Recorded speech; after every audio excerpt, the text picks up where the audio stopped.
بالله من الشيطان الرجيم. بسم الله الرحمن الرحيم. وفي موسى إذ أرسلناه إلى فرعون بسلطان مبين فتولى بركنه وقال ساحر أو مجنون فأخذناه وجنوده فنبذناهم في اليم وهو مليم. وفي عاد إذ أرسلنا عليهم الريح العقيم ما تذر من شيء أتت عليه إلا جعلته كالرميم. وفي ثمود إذ قيل لهم تمتعوا حتى حين فعتوا عن أمر ربهم فأخذتهم الصاعقة وهم ينظرون فما استطاعوا من قيام وما كانوا منتصرين.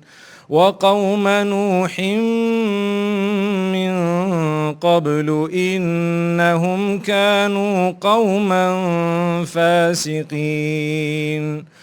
والسماء بنيناها بأيد وإنا لموسعون. والأرض فرشناها فنعم الماهدون. ومن كل شيء خلقنا زوجين لعلكم تذكرون. ففروا إلى الله إني لكم منه نذير مبين. ولا تجعلوا مع الله إلها آخر إني لكم منه نذير مبين. كذلك ما أتى الذين من قبلهم من رسول إلا قالوا ساحر أو مجنون أتواصوا به بل هم قوم طاغون.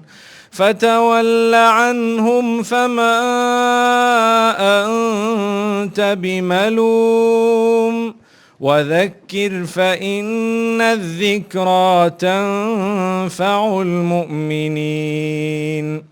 وما خلقت الجن والإنس إلا ليعبدون ما أريد منهم من رزق وما أريد أن يطعمون إن الله هو الرزاق ذو القوة المتين.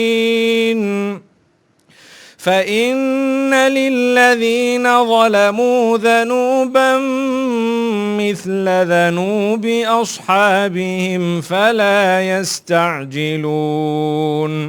فويل للذين كفروا من يومهم الذي يوعدون.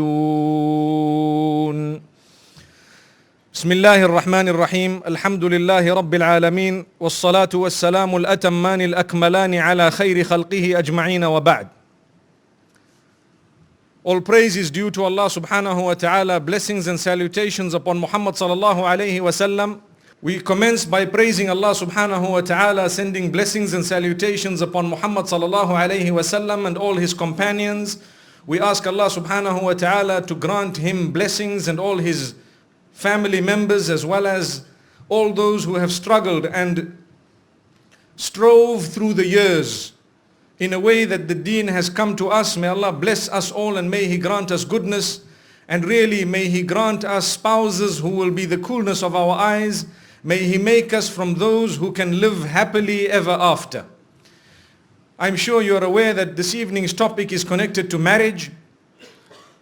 and it is entitled Happily Ever After, Growing Marriage for a Lifetime. It is important for us to concentrate on the word growing, because we grow.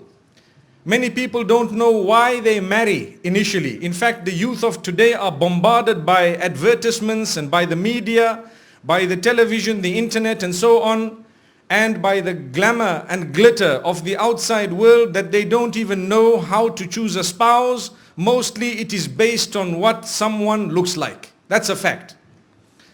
And this is where the disaster occurs, because many times they say, Allahu Akbar, may Allah protect us, proof of the pudding is in eating. Allah grant us goodness. A pudding can look very great outwardly, but the minute you put it in your mouth, you realize this is not my cup of tea. May Allah protect us. Marriage is nothing like that. It is a deep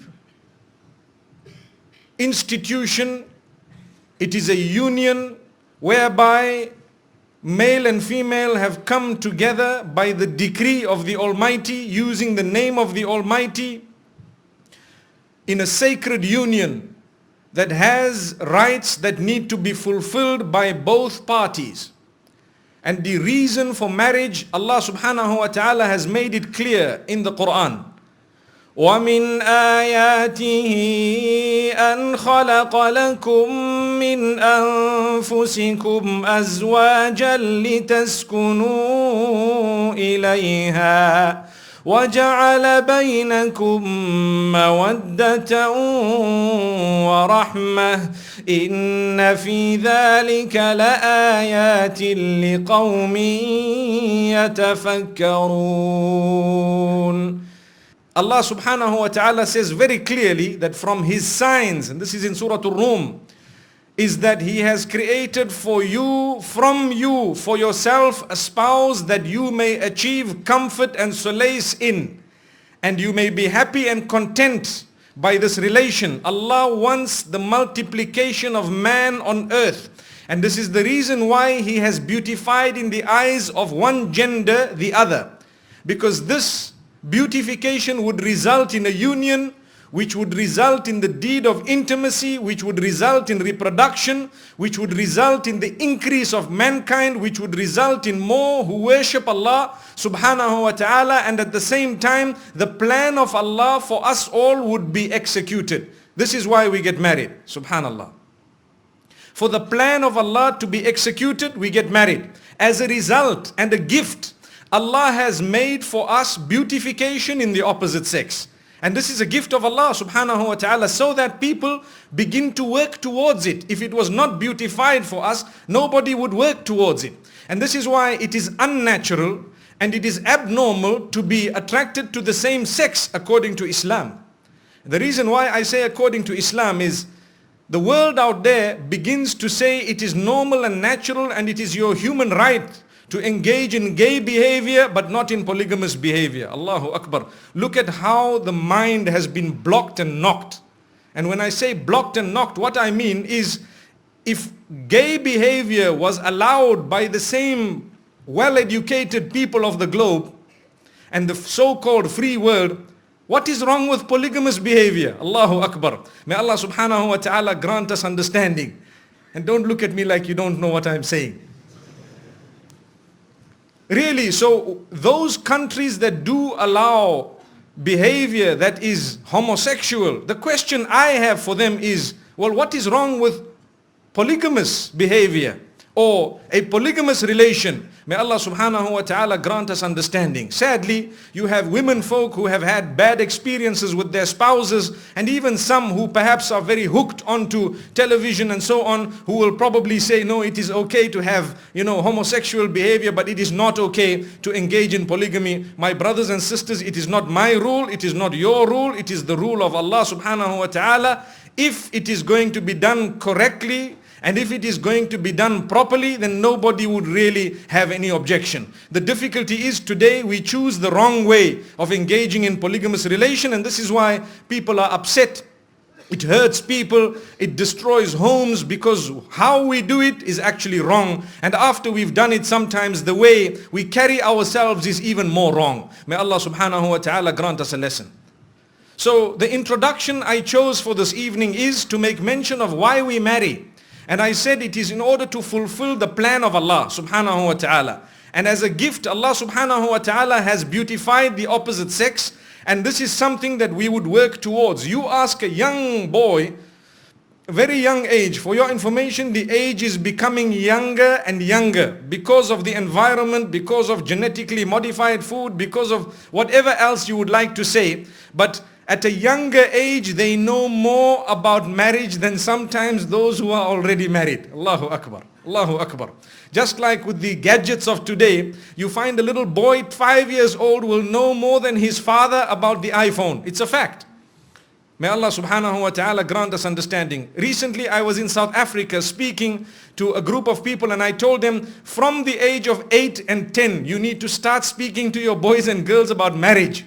And a lot of them agreed with me. I think because they know that from that age they already have their girlfriends and boyfriends, and they are already setting their minds and eyes on people. May Allah subhanahu wa ta'ala protect us and grant us goodness, and may He open our doors. Remember, as parents, it is a duty to communicate with your own children. Don't be shy. If you are not going to tell them what marriage is all about, what intimacy is all about, they will learn it from someone who will teach them the wrong thing. Perhaps they will learn it from a colleague at school, or perhaps a teacher who is homosexual himself or herself. May Allah subhanahu wa ta'ala safeguard us. It's a fact. It is happening on the globe and we are suffering as a result. So I call on parents to communicate with their children openly and to discuss with respect that which needs to be discussed. You are responsible. You are the one who will build the mind of your child as to how to look for a spouse. But if you've never ever spoken to your child about looking for a spouse, what type of a spouse do you expect them to look for? May Allah subhanahu wa ta'ala grant us goodness. By right, we should be living in a world where we help them looking for the spouse. But me and I, meaning yourself and myself, we know very clearly that today that does not happen. In a lot of cases and instances, it does not happen. They come to you and impose on you their choice, and that's it. So it is best for you to help them make their choice by speaking about it whilst they are still quite young. May Allah subhanahu wa ta'ala grant us a good bond with our own children, and may He make us from those who are not affected by the adverse environment, or who can protect ourselves from it in order to be achieving the happiness of Allah subhanahu wa ta'ala. So, my brothers and sisters, we ask the Almighty to open our doors. In our midst, there are people who are married, there are those who are not married. There is no third probability. From amongst those who are married, there are some who may have more than one spouse. We will talk about that as well by the will of Allah subhanahu wa ta'ala. And from amongst us who are married, there are some who do not have offspring. May Allah grant you offspring.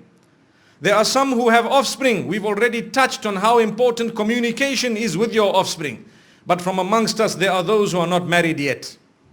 Or those who have been married and lost their spouses either due to divorce or death. May Allah subhanahu wa ta'ala open your doors once again. And for those whose doors have not been opened yet, may Allah subhanahu wa ta'ala open those doors of yours and grant you spouses who will be the coolness of your eyes.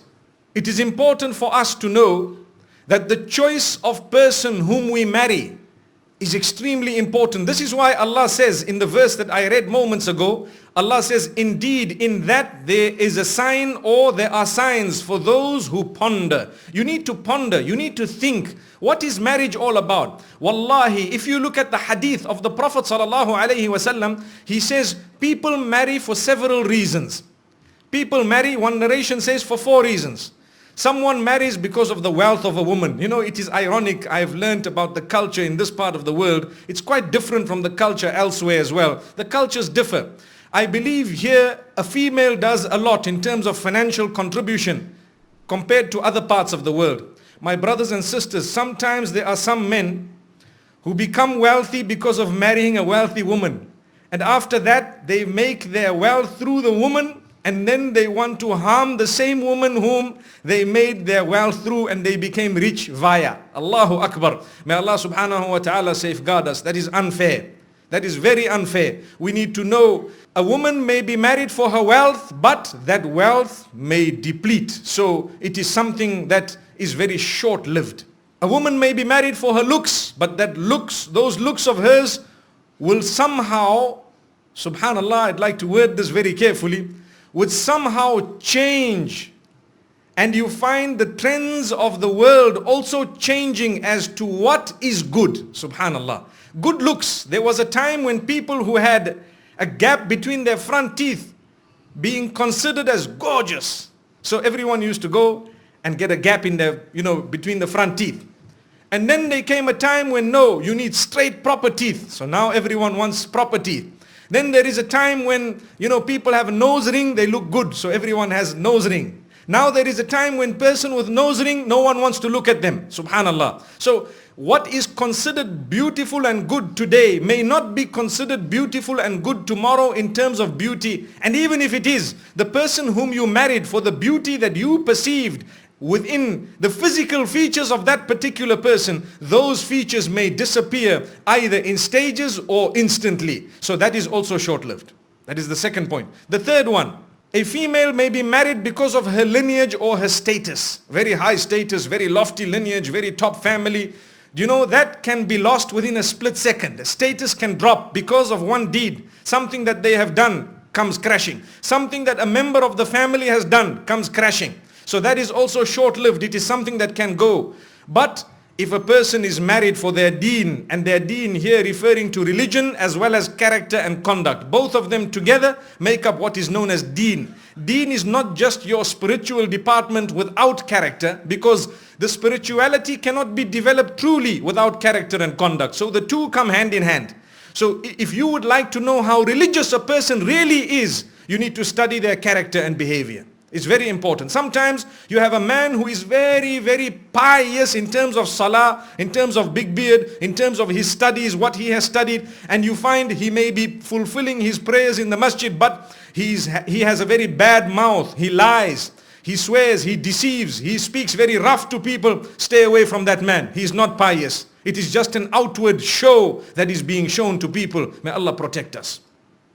This is why the hadith says, إِذَا جَاءَكُمْ مَنْ تَرْضَوْنَ دِينَهُ وَخُلُقَهُ فَزَوِّجُوهُ إِلَّا تَفْعَلُوهُ تَكُنْ فِتْنَةٌ فِي الْأَرْضِ وَفَسَادٌ عَرِيضٌ. If a person comes to you and two things are good in that person, allow them to marry your daughter. If you don't allow them to marry your daughter, yet they have these two things in them, in that particular case there will be great chaos and corruption on the earth. This is what the hadith says. So today a man comes to marry the daughter, they say, brother, where is your salary slip for the last 4 months? And I want to see your bank balance, and let me see the type of phone you are using. The scent you are smelling is from India. I need something from France. Allahu Akbar.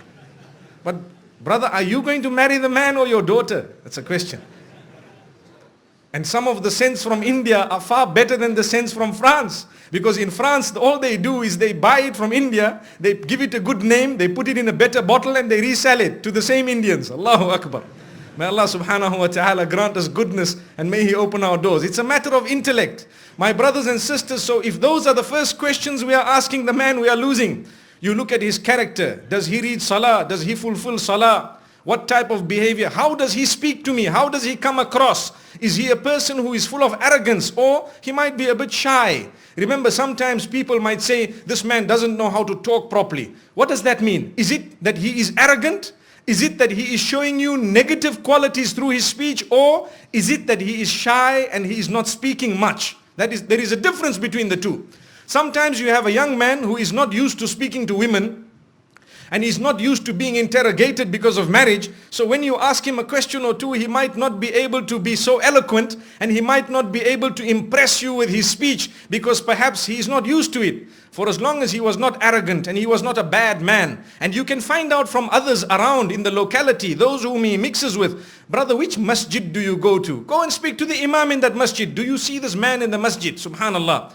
If that is the criteria, then we can live happily ever after. But if your criteria was the scent and the salary, tomorrow he can become jobless because of retrenching, and then he will also be wifeless after becoming wireless. May Allah subhanahu wa ta'ala grant us goodness.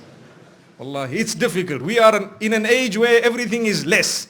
Someone had sent me a beautiful SMS. It's a pity I don't have it with me right now, about how we have become, smokeless, in terms of, the lighters and what have you, and we have become wireless, and we have become thisless and homeless, and everything is actually becoming less and less and less, and even people are becoming clothless. May Allah subhanahu wa ta'ala grant us goodness. Really, we are living in an age where if you are attracted to someone because of her legs, remember, if that is why you married her and she still has the exposition of those legs, two things may happen. One is, there will come a time when a gash or a mark may develop on those legs, so now you go for better legs. Astaghfirullah.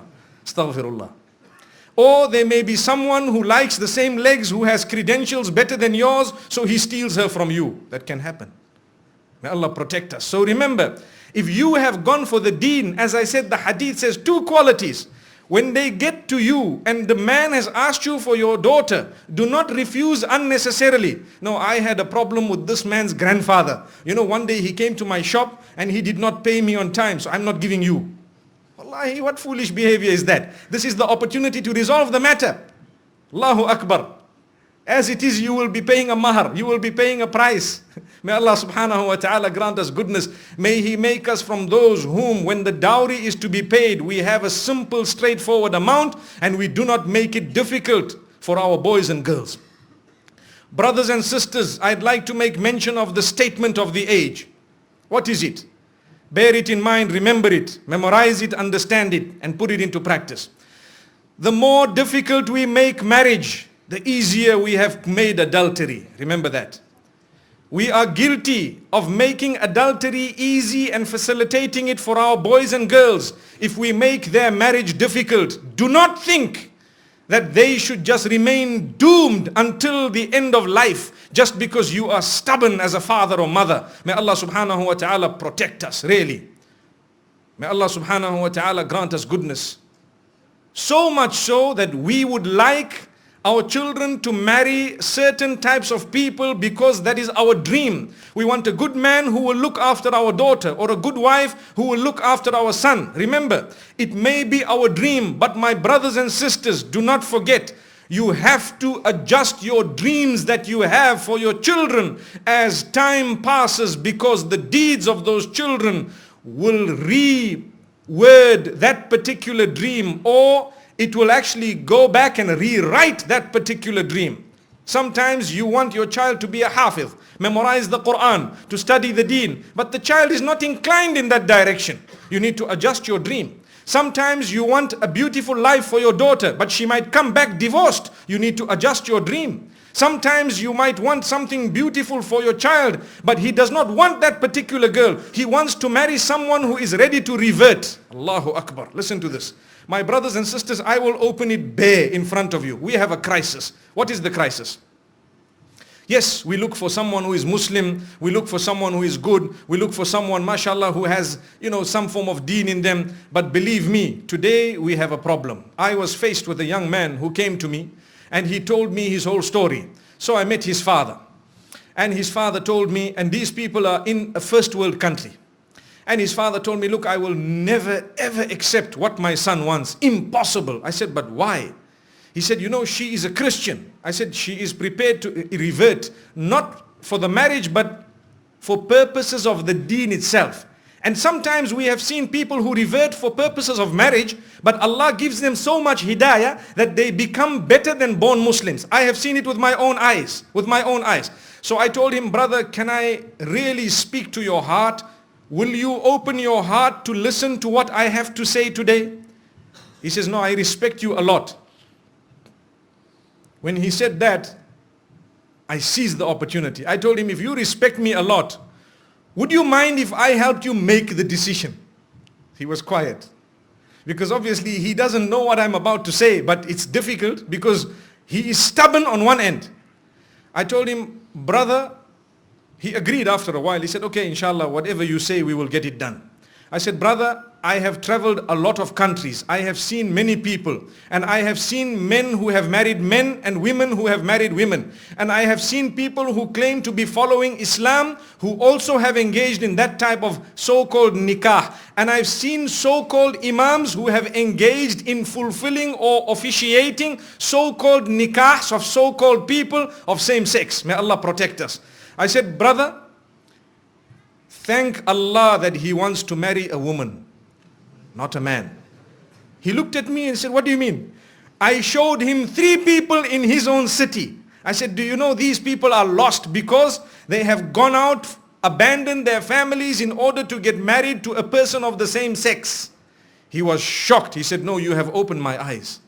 I said, we do not promote that we leave our Muslim girls and go out further. No. But if it does happen that a man wants to marry a woman, thank Allah, we are living in a hostile environment. Wallahi, people are engaged in homosexuality to the degree that Islam would be disgraced as a result. You know, people sometimes in the first world country, they do not allow you to speak openly about gays and lesbians in a negative way. They don't allow you. In fact, you may be even blacklisted if you do that. So we have to be very careful how we word it, because as Muslims, we do not allow it upon ourselves. Let's get that clear. We chose to be Muslims. If someone is living, for example, in Britain, they have a choice to be Muslim or not to be Muslim, according to the British law. And they have a choice to choose. They have a choice what they want. So if they have chosen to be Muslim, what does it mean? It means through the freedom of the British law, they have imposed on themselves a set of rules and regulations within the rules and regulations of the British law, which now makes them known as a Muslim, which means they have chosen not to engage in gay activity and not to allow it for themselves. So that is, through your freedom, you did not allow upon yourself to drink alcohol. So the same way, through your freedom, you did not allow upon yourself to engage in this type of behavior. So one day I had a man who came to me and he said, no, that's still a statement which is unfair. I said, okay, let me explain to you. You're a British man. He said, yes. If a man wants to be British and a citizen of Britain, would it be correct for him to say, I disagree with the laws of Britain, but I want to remain a citizen? I disagree with the citizenship laws, but I am going to be a citizen. It is not correct. He said, no, he will be stripped of his citizenship, or he will not be granted it in the first place. I said, well, if a man wants to, through his freedom, say he's a Muslim, then he cannot say, I'm a Muslim, but I disagree with Islamic rules. That means you are free to say, I am not a Muslim, I am someone else. Allahu Akbar. May Allah subhanahu wa ta'ala open our doors. So the point I'm raising, my brothers and sisters, is sometimes you will have to adjust your dream regarding the type of person that you want your child to marry. It is their choice. You can guide them. You will try with them. But believe me, you have to somehow give in at some stage. If it is a person whom you may not have considered ideal, because sometimes the other option is something which is even worse than what you are disagreeing with. May Allah subhanahu wa ta'ala open our doors. I know of many parents who refuse their daughters to get married to people they want to marry foolishly. Allow your daughter to make the mistake and to come back divorced, being your daughter so happy with you, and you will be able to guide her with love. My daughter, didn't I tell you anyway? Now you made the mistake. You have come home. We still love you. We embrace you and we still recognize you as our daughter. But it would have been better if you did not make the mistake. She will say, Dad, I love you forever for standing by me and for looking after me, instead of saying never ever. And she becomes a person who is an eyesore for you. She becomes depressed, because today people become depressed when they cannot marry whom they want to marry. And it's our fault. We sent them to the schools. We sent them to the various mixed type of educations. We did this, we did that. We had a place in the mall where we were every week. We did not dress them appropriately when they were young. So as they grew up, they did not want the appropriate dress. We are the ones who placed them in front of the televisions, and we subscribe to the dirtiest of the internet channels or satellite channels and so on, and then we expect our daughters to still have a good Islamic choice of a spouse. Who is the hypocrite? Father of the home. Big hypocrite. May Allah protect us. Why? Where are you? What did you allow your daughter to do all along? And now you want to come in and say, no, I allowed you to become a mango, for example, but now, for example, I want you to be a banana. Astaghfirullah. Allahu Akbar. I'm giving you an example of fruit because just before I entered here, we had a bit of fruit. May Allah grant us goodness. The fruit of Sri Lanka. MashaAllah. So my brothers and sisters, it's not fair. Do you know that when a child is born, Allah gives you almost 100% control over that child? You dress the child, you name the child, you decide when to bath the child, what the child will eat. All control. Don't say, I don't have control over my child. Allah said, I gave you full control when the child was born. That's the time you did not dress the child properly. You never read your own salah. There was no Quran ever played. There was nothing. And slowly, as the child grows up, one by one, Allah takes away the control of elements from you regarding that particular child. So when a child is a little baby, you can give the child a rattle. A rattle worth 1 rupee, and it will shake the rattle and smile and laugh with you. Let the child become 5 years old. Give them the rattle. They will throw it back at your face. Dad, are you playing a fool with me? I need an iPhone. So at a certain stage, you had control over the child. What did you do when you had control over your child? Did you guide the child? This is why I say speak to the child earlier, because today we are losing control earlier. You can dress your child how you want when the child is 2 years, 3 years, even if the clothing is torn. Let the child get to 8 years, 9 years. Dad, I'm not wearing these shoes. Why? You make me look like one of those people living in the 1960s. Dad, I need the latest, this Nike Air where you walk, it bounces, May Allah subhanahu wa ta'ala protect us, grant us goodness and ease. My brothers and sisters, don't blame Allah subhanahu wa ta'ala for our failure. May Allah subhanahu wa ta'ala grant us success. So this is why I say, sometimes we need to adjust. The reason is, how can we allow, or how can we facilitate for our children to live happily ever after when we did not let them marry the person they wanted? We made them marry someone they did not want. Now obviously I'm talking of something which is not the ideal. Ideally, Islamically, we need to speak about what should be happening. The parents of the girls and the brothers or the relatives should keep an eye. When they see potential husbands for their daughters or their sisters and so on, they should approach the gentleman or his family, or they should speak to their daughter about it. We have so and so, we are trying to, you identify, you speak to them, you let the two meet within the limits of the Sharia, and if they would like to take it further, you take it further. It's your responsibility as a male. That is ideal. And if the daughter says, no, I'm not too happy, don't be angry, no pressure. My sister, you have the right. It is haram in Islam to force your daughter to marry whom you want when she does not want. Totally forbidden. It is a major sin, in fact. You cannot do that. It is her choice. She can say no. At the time of Rasulullah sallallahu alaihi wasallam also, there were those who said, no, I don't want to marry this man, and they were not forced to it. May Allah subhanahu wa ta'ala grant us goodness. The only time we can force someone is if revelation has been revealed to say these two must be married, then we have no choice. But revelation will not be revealed in the case of us. May Allah subhanahu wa ta'ala grant us goodness. So in that particular case, maybe she doesn't want to marry the first, the second, the third. You have introduced her to 5 or 10 with respect. And when I say with respect, you can find out from the scholars exactly how that should happen. What type of arrangement. You don't just say, okay, pick up my daughter at 9 o'clock and bring her back at 12 o'clock. That's not how you meet in Islam. It must be in your presence, in the sense that you are close at hand. The reason is, shaitan comes to the boys or the girls sometimes and makes them abuse one another in a way that wallahi they are left like used toilet paper without any form of respect. And then they say, no, I don't want to marry you. May Allah grant us goodness. May Allah grant us really the opening, and may He open our doors. So someone says, but why can't I get to know him more? You can. You can get to know him much more. You can meet 5 times. You can meet more than 5 times. But the rules of meeting are still the same. You will meet with your chaperone, with your mahram. You will meet with them close at hand. Come to your house, or come to yours. One of the two. Either I come to yours, you come to mine. And we meet with total transparency within reach of your mahram, who is right there. May Allah subhanahu wa ta'ala grant us goodness, so no one can fool you. And you talk, you understand how you are communicating, and you may say, no, this is not really my cup of tea. And with respect, you can turn that down. Turn the next one down, the third one down, no problem. Until the 35th one comes, you might want to say yes. Allahu Akbar. I'm just giving you a scenario that can happen. It has happened. Sometimes 1 or 2 people agree. Sometimes they don't agree. Don't worry. But remember, when you have turned one down, you may not get another one. Remember that. And when you have turned one down, you may not get another one as good as the one you have turned down. So you need to be very careful. And this is why we say, guide your child. My daughter, how do you feel? How's this man? What is wrong with him? Let's speak about it. Oh, I don't feel right. Okay, no problem. Let's see. And if they still feel we don't want, this is the ideal. Sadly today, daughter's gone to university, she comes back, Dad, you are lucky if she tells you. Allahu Akbar. You're lucky if she tells you. Very lucky, fortunate. At least you are not heading up the wrong tree. Because people are busy looking for someone, they don't know that already there is another monkey on the tree.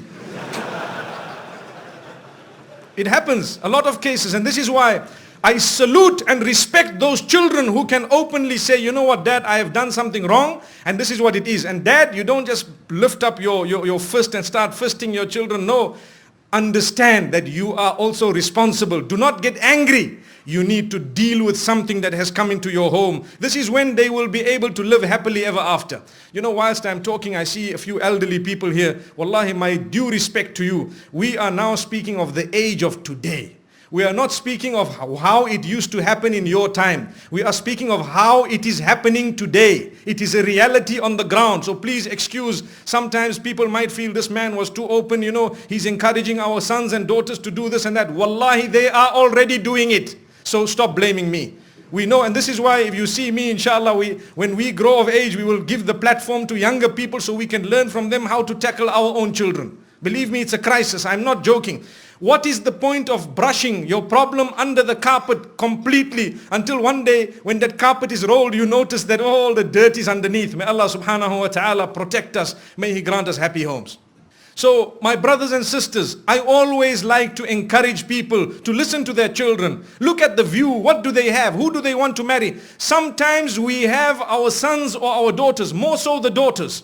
They have arrived at a late age. For example, 30, 35. They are stigmatized in society because they are 30, 35. And sometimes the father just does not budge. And he says, look, you sort out your life. Why? And sometimes the other women of society stigmatize them to the degree that they are not invited to functions outside. Why? Now you are well past your sell-by date. Allahu Akbar. Allahu Akbar. I don't think you really understood what I said there. May Allah subhanahu wa ta'ala grant us goodness. Nobody is well past their sell-by date, my brothers and sisters. Remember, it's your duty, your responsibility. You could be 30, 40, 50. No harm. You need to still actively look for your child, for a spouse. And even if you as a male or a female have come across someone whom you may feel is a potential spouse, open your mouth. Without opening your mouth, you are guilty. Believe me, don't just sit and think that suddenly in your bedroom he's going to really plop out of the ceiling. Allahu Akbar. It's not going to happen. You need to open your mouth. Speak. Say something. Talk to your family. Talk to someone. Get a message across to his sisters or someone. And it is best to work with your family because your family will be able to guide you along. They will need to support you. And if you have a difficulty, speak to the ulama. And I really plead with those who are slightly older, when you have your children, listen to them. Understand that this is a new generation. Their thinking will not be like yours. And with their children, it is an even newer generation. Their thinking will be even more different. One wonders. Sometimes I sit and I'm worried. How are my children going to get married or yours? Later on, those who are younger, what will happen to them? We are worried. Wallahi, because society is changing rapidly. What was the case 10 years ago is no longer the case today. Wallahi, life has changed. May Allah subhanahu wa ta'ala grant us goodness. So, we said two qualities. When they come to you, do not deny. Deenahu wa khuluqahu. The religion of a man and his character and conduct, which makes part of his spirituality. If those two qualities are found in the man, his deen is okay, and his character and conduct is okay, he has come and asked for your daughter is keen and interested, don't say no for nothing. If you say no, the hadith says there is going to be great chaos on earth. What happens? Suddenly the jinn gets into your daughter's head, or sometimes the boy, sometimes he might find someone else, but the daughter suffers more. She suffers much more because something that was close at reach, dad has blocked it, mom has blocked it, it's something, and she would suffer a lot. And there is no shortage of women, there is a shortage of good men, believe that. There is a shortage of good men, and I plead with all the youth who are here, become good men. We don't want men, we want good men. Responsible, those who know marriage is about really getting together with someone who is suitable to be the mother of your children so that you can continue the plan of Allah subhanahu wa ta'ala. What is the point of having children in number who are worshipping shaitan? Rather have children who are worshipping Rahman. May Allah subhanahu wa ta'ala grant us goodness. So this is why the youth, remember your bad habits like smoking, drugging, clubbing, pornography, wasting time on the telephone. And I sit here in Sri Lanka, because of the time difference, sometimes it's difficult to fall off to sleep. because time difference of various countries and where I come from and so on, sitting and you see, mashallah, the world in Colombo is online at 3 in the morning. Allahu Akbar. 3 in the morning. Someone messages you back. Allahu Akbar. But here in Colombo, it's 3 o'clock. Brother, you are not from Africa. You are supposed to be asleep. No, I'm just covering my back as to why I was awake. Allahu Akbar. My brothers and sisters, what a beautiful relation we have. Look, we are Muslimin. We are talking about our deen. We are talking of crises that are facing society today. The youth, leave your bad habits. You need really to be a good man so that you are able really to rear the champions of the ummah of tomorrow. May Allah subhanahu wa ta'ala grant that to us. And the same applies to the sisters. Sometimes we get caught up and hooked onto, Facebook and Twitter and this man and that man and using it wrongly. You see, it's like a knife. You can either use it in the correct way or you can use it in the wrong way. More so, people are using it in wrong. This is why if someone were to ask me, I would tell you I strongly discourage Facebook and Twitter and these social networks. Strongly discourage. You might say, well, why are you found there? Well, go and see how we use it. If you are using it in the same way, then perhaps you might want to revise that ruling. May Allah grant us goodness. But if you are using it to socialize, hello and how are you? I know of a case, and I'm going to say it bare, where there was a man who put a false image of someone else on his profile, and he lured a young girl who was in her teen age to the degree that he flew across the ocean to meet her in a certain country, and yet he was 65 years old, a man with a totally false identity. May Allah subhanahu wa ta'ala protect our sisters, our daughters, and our sons as well. And this is why we say az-zina daynun. Zina is actually a credit. You have borrowed something, it is going to be recompensed within your family members. You need to remember this. And this is something that has been said by the scholars of aforetime. Engage in tawbah, you can stop that. That's the beauty. They say if you fiddled with someone's daughter, someone is fiddling with your daughter. Allahu Akbar. You better engage in tawbah so that nobody messes around with your children. Allahu Akbar. Remember this. Don't think that when you do something it does not have a reaction. Kama tadinu tudanu. As you do to others, so it shall be done to you. Unless you engage in tawbah and you ask Allah's forgiveness and you mend your ways and your habits. So remember this. Today we are facing a crisis in society because the man who is angry at what his daughter is trying to do is already himself involved with 3 other women illicitly. It's happening in society. And then we want to live happily ever after. It cannot work that way. May Allah subhanahu wa ta'ala forgive us, grant us goodness and open our doors. So as we were saying, the religion is important and the khuluq is important, character and conduct. Then what will happen, inshallah, we will support our children, we will live happily with them. We, inshallah, begin now. Now I will mention a few pointers of how it is that the marriage itself should be handled so that we can achieve the mercy of Allah. I tell you why.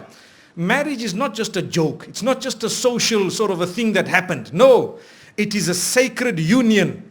And Allah has said, "Ij'aluha fi masajidikum." Keep it in your masjids. It is best for you to have it in the masjid, the house of Allah, because you are going to mention the name of Allah. There are several verses that will be read, and you will see those verses in a few moments. I will inshallah go through them. And it is important for us to know that the house of Allah is that which has the greatest blessing in it. So your nikah, firstly, don't delay it. Do not delay nikah unnecessarily. Once nikah is ready, the 2 parties are happy, get that nikah done. So that any relation that happens between them thereafter happens in a way that is permissible. Remember that. Sometimes people say, no, my daughter is engaged. Brother, 3 years later, your daughter, no, she's engaged. I say, but brother, 3 years have passed. She had 2 abortions in the process. Do you know that? I'm not joking. I'm serious. My parents, you don't know what we know. They come to us for help when they cannot talk to you. I know. We cry when we see the children of the good people. Sometimes people we know. And they come to us, you know what, I have this problem and that problem. But sister, you are engaged to the man. How could this have happened? You know, my father told me you cannot marry now, you are still studying. My, Allahu Akbar. May Allah forgive us, really. Brothers and sisters, open your eyes. See what is going on. Ask the people what is happening. If you think we are not living in an era of hypersexuality, you are dreaming. You are dreaming. You are living in a dream world. We are living in the dirtiest society up to this age. There has never ever been a more hypersexual society than ours. Believe me, everything out there is about sex. And I'm saying this because I have to fulfill my duty as a scholar of Islam to explain to the people what is going on out there and how we are heading in the wrong direction because we are living with blinkers. We don't even know what's happening. Ask your children in the universities what's going on. If you have a good link with them, they will inform you. Ask them. Tell them what is happening, or ask what is happening in the malls or in the shopping centers or at the workplace. You know, you can be the best and the most pious. Yes, if Allah has granted you protection, you will always be protected. May Allah grant us goodness. There are people amongst us, and I'd like to hope that the bulk of us seated here, pure, good people by the will of Allah, you know how difficult it is to remain on that path. You know how easy it is to sin. Today it is easier to sin than it is to abstain from it. Allahu Akbar. It is easier to abandon your hijab than it is to don it. It is easier to leave your salah than it is to fulfill it. That is because the environment has made it so difficult to engage in that which is correct. But my brothers and sisters, this is why I say do not delay nikah. It's not just my statement, it is a teaching that has come to us from the best of creation. Don't delay it. And at the same time, do not make it difficult in any way. We already spoke about the mahar, the dowry, or whatever else it is. Either way, don't be too demanding. And do not become a person who really makes it tough on their sons and daughters to get married. Because in that particular case, we will be held accountable in the eyes of Allah subhanahu wa ta'ala. Why is it that you as a parent did this to your own daughter? You doomed her, you punished her. And this is what you did to your son. You made him, you really made him leave the deen in totality. It brings me to one example, living example, where there was a young boy whose father was being so tough with him that, listen to this, he wanted to marry someone who was ready to revert. So his father told him, no, not over my dead body. What am I going to tell my friends and society, my brothers and my sisters, my this, my that? Brother, izzah is from Allah. Your status is from Allah. If you had embraced this, it was going to be much better.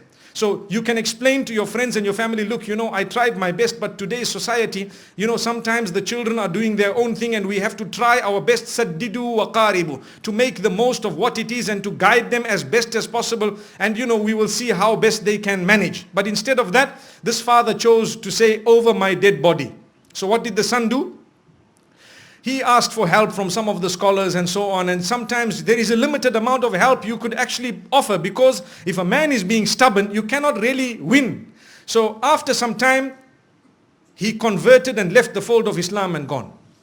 Why? Because to him, the child was lost, and the father is still proud of his action. I don't mind if he became a non-Muslim, but at least nothing happened against my will. And he told his family members, you know, your children, if they want to do the same thing, you should also engage in this type of thing. How? The woman was ready. So I had an opportunity to address this young boy. And when I spoke to him, he told me something that is really a question of the age. When I say question of the age, I mean sometimes the mind starts asking these questions. He said, you know, this woman is such a good woman that I married. She has so many good characters and conduct. She told me I'm ready to do anything. You know, I explained to her about the little I know about Islam and she was ready. And then what happened is, when my father and my parents said no and everybody disagreed and they, you know, the mother, he says my mother didn't really mind, but she has to follow what my father says. So after some time, they questioned me, her parents, to say, look, we were all okay for our daughter to, you know, to enter the fold of Islam. Now, if she is not going to enter the fold of Islam, then why don't you enter our faith? So he said, yeah, it makes sense. You see?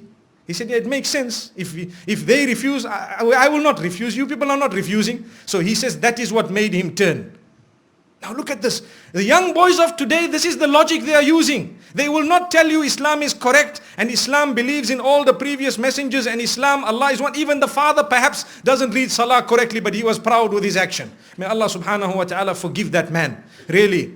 We tried very hard, but to be honest with you, it is only Allah who can bring people back. And that's why I say it is foolish. Sometimes you might lose your child totally, rather you lose them 20%. Allahu Akbar. Like I said, moments ago, and this is very true.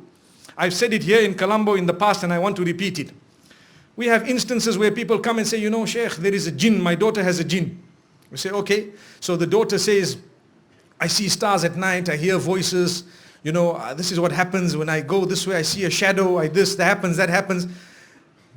I know default. This girl could not marry the man she wanted to marry, and so she is seeing stars. Because now she's not eating, now she's not drinking, now she is seeing things, now her life is coming to a mess, and so on. Or sometimes it's connected to diet. Diet meaning, because someone told her you're too fat, you're not good looking, so she stops eating, so there is no protein, no minerals, no vitamins, no nothing in the body, so she starts seeing stars, the blood pressure is low, and she starts, so you tell her two or three things. Firstly, you say, jinn does not like a person who is very strong, good, المؤمن القوي خير وأحب إلى الله من المؤمن الضعيف وفي كل خير. The hadith says a believer who is strong, and strong both, meaning in your belief and even physically, is more loved by Allah subhanahu wa ta'ala than one who is weak in belief and weak physically. Intentional physical weakness is something that is wrong. Do you know that? If you are physically weak and you are doing nothing about it, that is wrong. Islamically also it is wrong. So anyway, you tell them to have their dairy products and their red meat and so on within a certain limit, and suddenly the jinn is gone. That was not a jinn, that was just your diet. And sometimes you ask them a straight up question. Are you married? No. Do you want to marry a particular person? They keep quiet. Father is sitting there, that's the problem. He is the disaster. That is the jinn. The father is the jinn. Allahu Akbar. Allah protect us and grant us ease. May Allah open our doors. I'm speaking from a lot of experience. I'm not joking with you. A lot of experience. We know what goes around. So you find your child is very sick and ill. Sometimes it is because of some form of imbalance within the home, not necessarily in the mind. But imbalance in the house then causes an imbalance in the brain. Then when your child becomes totally mental, requiring medication for the rest of their lives, who are you going to blame? Allahu Akbar. It was simple for you, but you made it tough on yourself. Look at how today we have only started speaking, but we are speaking so much of reality on the ground. Because this is why we do not live happily ever after. Wife, after 10 years, tells the husband, I never ever wanted to marry you. Do you know that? But it took you 10 years to tell me. And husband says, guess what? I was also forced. Now, what is the point? What is the point? Their parents are foolish. Man is telling his wife after so many years, I was forced, I didn't want to marry you. And the woman is saying, I didn't want to marry you. So who is responsible for not allowing the couple to live happily ever after? And at the same time, there are three couples that are saying the same thing to each other. Because that man, the one he wanted to marry, is telling the same statement to her husband. And that woman, the one whom she wanted to marry, is telling the same statement to Allahu Akbar. May Allah subhanahu wa ta'ala grant us goodness. This is called إِلَّا تَفْعَلُوهُ تَكُنْ فِتْنَةٌ فِي الْأَرْضِ وَفَسَادٌ عَرِيضٌ. This is why the hadith says, if you are not going to allow that marriage, there will be great chaos and fitna on earth. All marriages are breaking up. Today when people get married, we need to ask, so when is it breaking? Allahu Akbar. Because more marriages, I was thinking that more marriages are breaking than happening. So someone might say, but that can't be the case. It can be the case, because this year, if there have been 200 marriages and 300 divorces, those of last year are also divorcing now. Allahu Akbar. As time is progressing, there are people who are unhappy in marriage. If I were to tell you, my brothers and sisters, without exaggeration, that more than half of us sitting here have a problem at home, I don't think I would be lying. I'm sorry to say this. I'm very sorry. I apologize in advance. I might be wrong. But according to what I know, I think I've worded it carefully. I'm not saying that you are breaking or your marriage is broken, but we do not have a problem at home. I don't think so. I think more than half of us would admit, if we had to, that we have a problem at home. Why? Because of something. What is the thing? Ask yourself, the day you were married and you said, yes, I accept her as my wife, the name of Allah was used, the verses were read. You don't even know the meaning of those verses up to today. And you led your life in a way that was not in that direction. So today you are sitting with a problem. Sin actually reduces the chances of living happily ever after. When you want to sin and you do not want to be responsible, you will reduce the chances of living happily ever after. And when you were married, you were so happy. Are you as happy as you were that day, today? If the answer is no, what went wrong? Diagnose it, change it. Let me quickly read for you the 3 verses that are read in Khutbatul Hajah, which is often repeated when it comes to nikah. The first one. يا أيها الناس اتقوا ربكم الذي خلقكم من نفس واحدة وخلق منها زوجها وبث منهما رجالا كثيرا ونساء واتقوا الله الذي تساءلون به والأرحام إن الله كان عليكم رقيبا. O people, Allah starts by saying, O people, the beginning of Surah An-Nisa. Be conscious of your maker, your Rabb, your nourisher, cherisher, sustainer, provider. Be conscious of the one who is in absolute control of every aspect of your existence, which means develop your piety. O people, be conscious of your maker, the one who created you from a single soul, who is Adam. And from it, he created Hawa, he created its spouse. And from the two of them, he caused a multitude to spread on the earth. From the two of them. Fear him or be conscious of him. And understand you are answerable to him. Allah says, وَاتَّقُوا اللَّهَ, and be fearful of Allah. Be mindful of Allah. Be conscious of Allah. الَّذِي تَسَاءَلُونَ بِهِ, the one whose name you use when you are asking one another, or you want someone to believe you, or you want to believe them, you want them to use the name of Allah. This verse is making mention of how sacred the name of Allah is. Be conscious of that Allah whose name you consider so sacred. Allahu Akbar.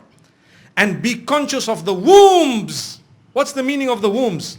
The female, the women, your mother, your sister, your wife, your daughter. Be conscious of them and their right over you. Are you fulfilling it or not? Allahu Akbar. And Allah says, Inna Allah kana alaykum raqiban. Allah is very, very watchful over you. Raqib, someone who is watching very carefully, taking note of that which is going on. So behind closed doors, watch out how you treat your women. Be careful, your mother, your daughter, your wife, your spouse, meaning your sister and so on. Be careful. Allah says, I am watching. And Allah is all watchful. That is the first verse. Allah is warning us to say, be careful. The womb that gave birth to you and the womb that gave birth to your children. I want to stop there for a moment. Today we look for any reason to break the marriage. Do you know that? Any problem, we look for that which will make us part ways. Why is it that our fathers and the previous generations lasted longer? Because they did the opposite. What did they do? They looked for the smallest reason to hold the marriage together. That's the difference. We look for the smallest reason to break it. We have stopped helping our spouses through a problem. We rather opt out of the problem. That is a crisis. You will never live happily ever after. You caught your husband doing something wrong. 2 things. Immediately today, they would say, I'm going home, I want a divorce. Out. Why? Because one thing went wrong, the man made a mistake, something happened, he fell into the trap of shaitan, and now the house must be broken. That is stupidity and foolishness. It really, if a house was supposed to be broken for a mistake of a man or a woman, all our houses would be broken by now. Every one of them. Tell me who has not made a mistake here. Allahu Akbar. Obviously mistakes are of a different nature. We are not talking of, certain types of errors that are sometimes perhaps beyond a certain limit. No, but we are talking of errors and mistakes. Sometimes things do occur. A while back, when the spouse made a mistake, the wife would say, look, this is very bad. I will not, expose you to others. I will try and help you. You need really to stop doing this. And she bore not only patience, because nowadays the young girls don't like the word sabr. Sometimes young boys and girls, you tell them make sabr, they say, you are one of those mullahs who came from Afghanistan. What do you think, man? We must sit and make sabr. Well, to be honest with you, there are people in the Western world who also make sabr. May Allah subhanahu wa ta'ala grant us goodness. Sabr is a beautiful word. Allah calls it beautiful. Isbir sabran jamilan. Bear patience, a beautiful patience. So, instead of bearing patience, what they want, they don't want to bear patience anymore. Small thing and it's gone. May Allah subhanahu wa ta'ala grant us goodness. As I was saying, a while back, a problem happens, they would help each other through the difficulty. I know of cases, and I'm sure your parents and grandparents, whose financial condition was so bad that they did not have a house which was decent to live in, but the marriage did not break. Today you don't have a washing machine at home. She says, I want to go home. I need a divorce. Why? You think I'm going to wash? She's a princess, brought up being called my princess by her father. Now she's not used to lifting one spoon. Allahu Akbar. One spoon, I can't. Why? Where is the servant? Otherwise I'm going home. This is why we tell those who are wealthy, may Allah grant you barakah in your wealth. Remember, do not allow that wealth to create a standard of daughter who will not be able to be a wife of someone else. Remember this. Because when you have brought up a princess, you can only get her married to a king. Remember that. And as I told you, there is a shortage of kings. So what will happen? She will go and she will say, in my father's home, I never cooked. So now you are sitting back. My fathers and mothers who are here today, let me explain. Even if you are from a good home, that is, Allah has blessed with wealth, get your daughters trained to do the certain duties that they may have within the home. That is what it is. And I don't even want to get into the debate as to should she cook in the house or should she not cook. What is this? Wallahi, look, when there is a role to be fulfilled, you fulfill it. We have not got to a point where we want to argue and we want to mix and we want to do this and that. In Islam, we believe that men and women are equal, equality in terms of spirituality, but physically they are different, emotionally they are different, and their roles that they need to play in terms of their gender is absolutely and totally different. We believe this. And the whole world agrees with it. And I've told you in the past in this city, that there are loos that you will find even outside this hall. There is a picture of a man and a woman which says this toilet is for males and that is for ladies, gents and ladies. Why do they have separate toilets? Because they admit and they agree that the people are different. Physically they are different, emotionally they are different. And to be honest with you, when I entered one public loo in one of the airports, I was shocked because two men entered holding hands. I said, this is more dangerous than having a loo which is mixed. Allahu Akbar, Allahu Akbar. May Allah safeguard us. When you see two men holding hands, hugging each other, entering the loo, you are supposed to be worried. They should have a separate toilet for those type of people. May Allah subhanahu wa ta'ala grant us protection. This is society. And these are things we have seen. And sometimes they are hidden from the eye of the innocent. Sometimes you have an old elderly person. He's never seen those things. He's not bothered. He doesn't know how the internet works and so on. I am surprised. I want to tell you, Sri Lankans are some of the most advanced when it comes to the internet. Believe me, very advanced. Indians and this part of the world, completely. You will find everybody, you want to get a message across, one little tweet, the dunya knows about it. It's a fact. May Allah subhanahu wa ta'ala safeguard us. So this is why, my brothers and sisters, we say and we repeat and we reiterate, we need to make dua to Allah subhanahu wa ta'ala. We need to ask Allah for guidance and ask Allah subhanahu wa ta'ala to open our doors. The verse that I read, the first verse of that khutbah, Allah is warning us, watch out how you treat your women. Look at what happens. Like I said, do not break your marriage because of one thing or two things or five things. No. Your duty is to work hard. I know of cases, and I'm sure you would. Like I said, your parents and grandparents, perhaps they did not even have proper homes. And yet, Your grandmothers and mothers lived with them. That is when you were born. And that is how you grew up without shoes. Today, if your husband cannot afford a shoe and your husband has lost his job, people say, I'm going home. Why? Because my lipstick you can't afford anymore. Allahu Akbar. May Allah safeguard us. And I think in some societies it's the other way around. Man sitting back at home, relaxing. He says, I'm divorcing you. Why? You're not bringing enough money into the home. Look at how the world has become upside down. The world has become upside down. So we need to be careful. Remember, look for something small that will hold your marriage together. Do not look for something small that will break your marriage. How they lived happily ever after was they helped each other through their crises and problems. They bore patience for 8 years, for 10 years, for 15 years. After that, they lived happily ever after. Without that patience and without correcting one another, without accepting correction, you may never ever live happily ever after, because there will come a time when you will be completely lost. Remember, the sweetness of the fruit of patience that was born for 8 years is so sweet that it will last 80 years and even beyond. Sweetness of sabr and patience is something that is really, it needs to be tasted in order to be understood. So I call on the young boys and girls of today, those who are married. Remember, your spouse has one weakness, work with him. Try and help him or her and try and learn to forgive. That's something big. We spoke about it yesterday. When you hold a grudge, it's excess baggage. And wallahi, it is. If you learn to forgive, wallahi, you will appreciate your life happily ever after. Why we say this? Today, when your son, listen to this point. When your son or your daughter does something major that is wrong, you are ready to forgive them. But when the father of that son or daughter does the same thing wrong, you are not ready to forgive them. But he is the father, he was there before the child. Allahu Akbar. Did you follow? And with the mother as well. Your daughter did something wrong, you can forgive her. But the mother of your daughter did the same thing wrong. I can't forgive her. But she was there before that one. In fact, the daughter was a result of the union between you and the mother of that daughter. May Allah subhanahu wa ta'ala protect us. I am saying this just to make us think.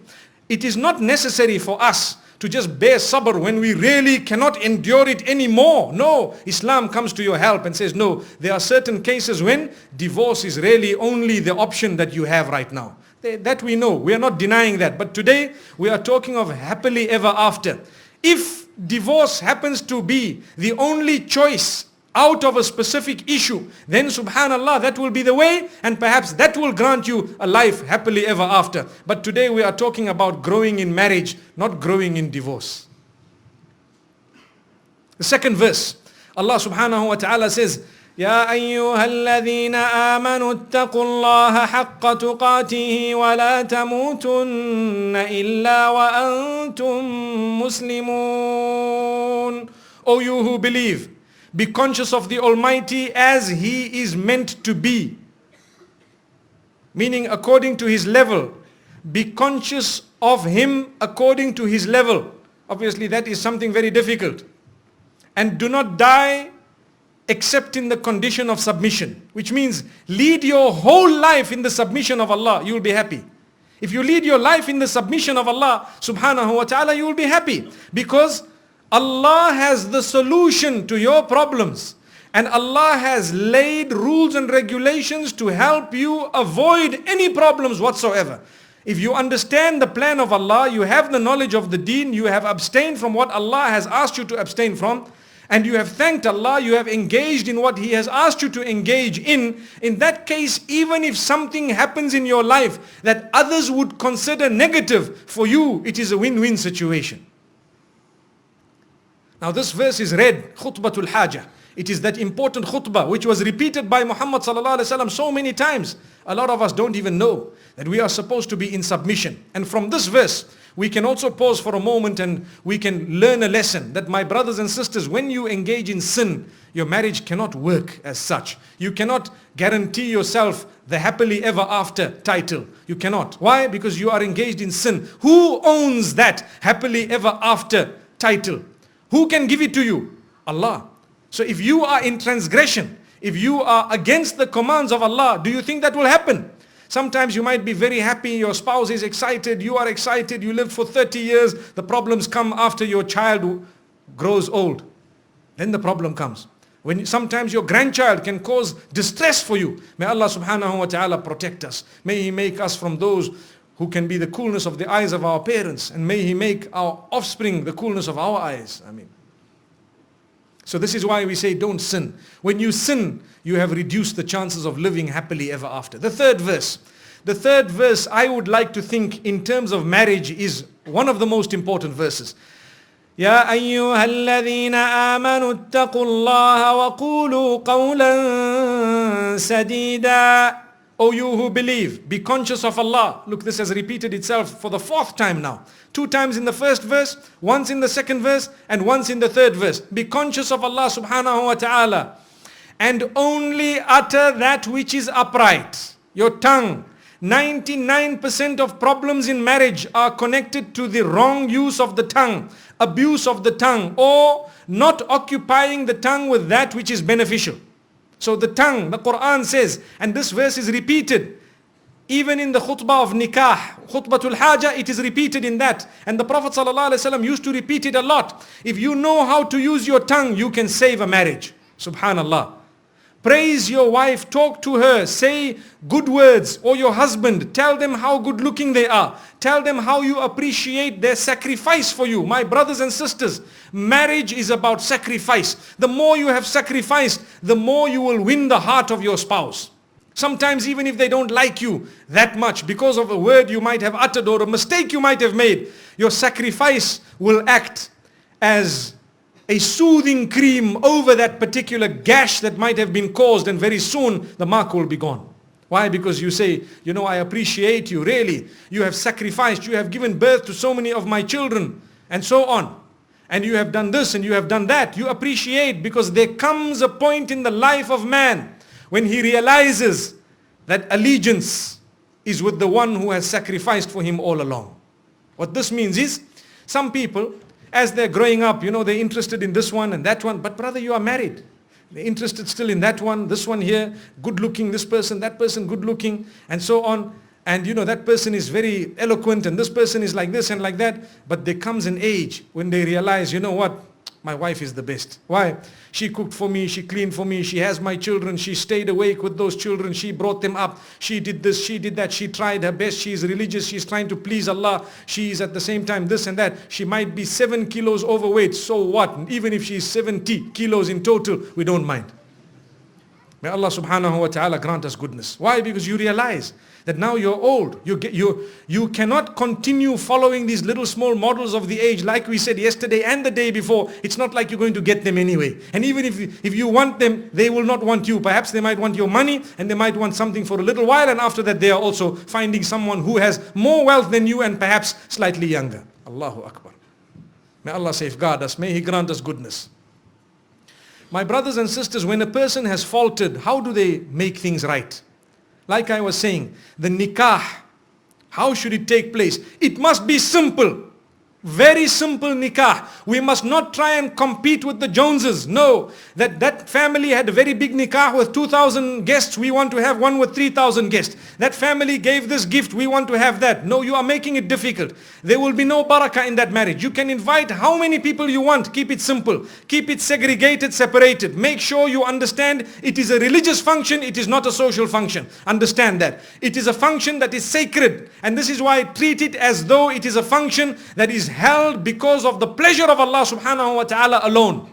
And then you will understand. Today we have, you know, people who get together, music is blasting, men and women are there. The bride, who sometimes is very religious, the day she's getting married, her hair is showing, her cleavage is showing, her legs are showing, she's sitting in front of all the men, and the husband comes in. He's supposed to be a religious person, but even he chooses clothes that do not depict any religiousness at all, and he wants to sit right in front of everyone, and everyone is taking pictures and congratulating them, and all the young boys and girls. It has happened where a man has seen a woman at his own marriage prettier than his wife, so he divorced his wife to marry that woman. Wallahi, I am not telling you a lie, it is a true story. Look at this. Why? Because we don't do our things properly. And then some of us say, no man, these people are, like I said, mullahs from Afghanistan. Astaghfirullah. Wallahi, this is a religious ruling. I mean, if someone tells you read your salah, it does not make them a bad person. If someone tells you, look, this is a proper religious function which is spiritual. I had the opportunity of sitting next to a rabbi in one of the aircrafts, and I learned so much because a lot of their rules and regulations are very, very close to Islam. They are stricter than us in so many things, and that is the pure Judaism. Subhanallah. But their followers will not go out and say, no, it's a barbaric religion. But we sometimes would like to go out and challenge our own religion, and we don't want. Why is it?